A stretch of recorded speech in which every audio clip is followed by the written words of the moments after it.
Okay, so as I'm getting this situated here, today we're working with the two verbs ser o estar and the differences between when we use each of them. Your job is to make sure that you take accurate notes, write down all the information in addition to additional information that I give that might be useful to you. If you happen to hear the dog barking or whining, I apologize in advance. I had to keep him away from the cat and he kept jumping over the gate and I kept having to try to keep an eye on him instead of focusing on this. So if that's the case, it's just that he's not all that happy that he's not in the room in which I'm working right now. But back down to business. Ser or estar. You already have the conjugations of the verb ser in the notes that we took yesterday or previously, okay, on the irregular verbs and español. If mnemonic devices tend to be useful to you, if using words to help you remember the meaning behind something helps you, then the mnemonic device we use to help us remember when we use ser is doctor. D for description, O for occupation, C for characteristic, T for time, another O for origin, and R for relationship. Be aware that the reasons why we use ser stay the same regardless of tense or mood. So whether you're using the past, present, future tense, conditional, subjunctive, all of these reasons remain the same. First off with the de for description.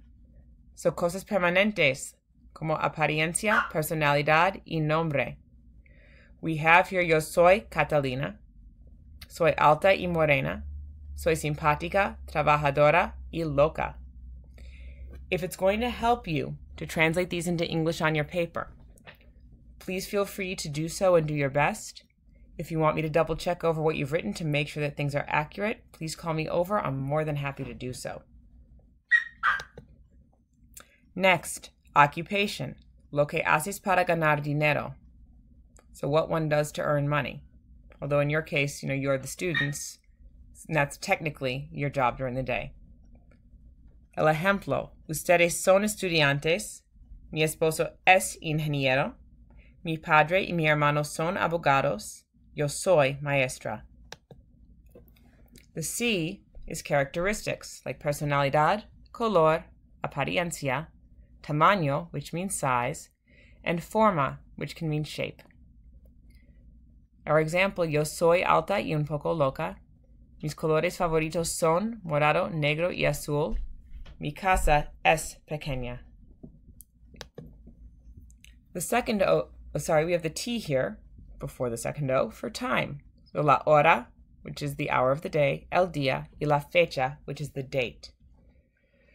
So the questions we have here to trigger the answers below are ¿Qué hora es?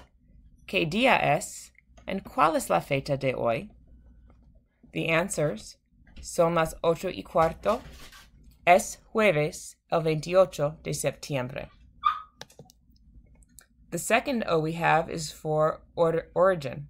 Para hablar de donde venimos, where we come from. Trigger question, ¿de dónde eres tú? Where are you from? And answer, yo soy de Chicago. I am from Chicago. Finally, our last reason for using ser has to do with are, or relationship.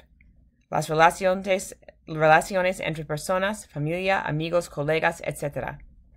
For example, Rosalind y Seth son mis padres, Sarah y Noah son mis hermanos, Ricky es mi esposo, Evan y Diana son mis hijos, yo soy hija, hermana, esposa y madre.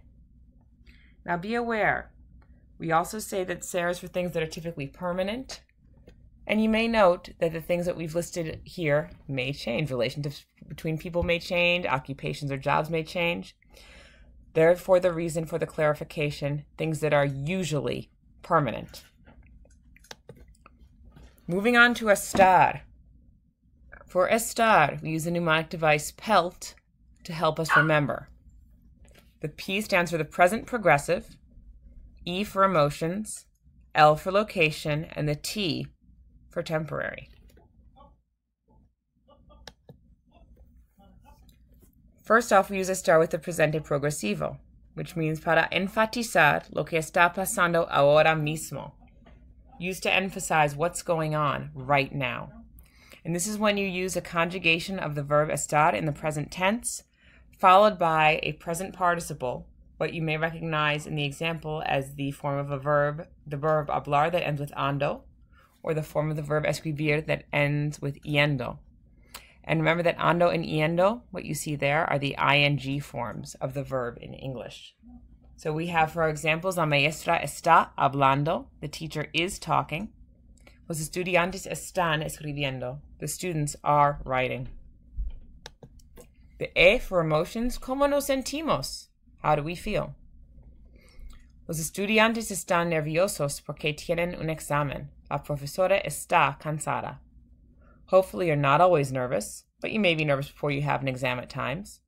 La profesora, often tired, not always. Location, location, location. And this is where the temporary reason for a star can go out the window, okay? La ubicación means location, de un lugar o una persona, permanente o temporárea. So the first example is a temporary one. ¿Dónde están ustedes? Nosotros estamos en la clase de español. However, the second one, unless the school switches location someday, is much more permanent because it's the location of a building. ¿Dónde está la FHS? La FHS está en la calle A en Framingham. And finally, we have temporary. ¿Cómo te sientes emocionalmente y físicamente en un momento específico? So, por ejemplo, ¿cómo estás tú hoy? Hoy yo estoy mal porque estoy enojado. I'm bad because I'm angry. Make sure that you have all the information down correctly. Return to Canvas once you're all set to do some of the practice activities. And if you decide that you want me to look things over, by all means, make sure to call me over and have me check. Muchas gracias y hasta pronto.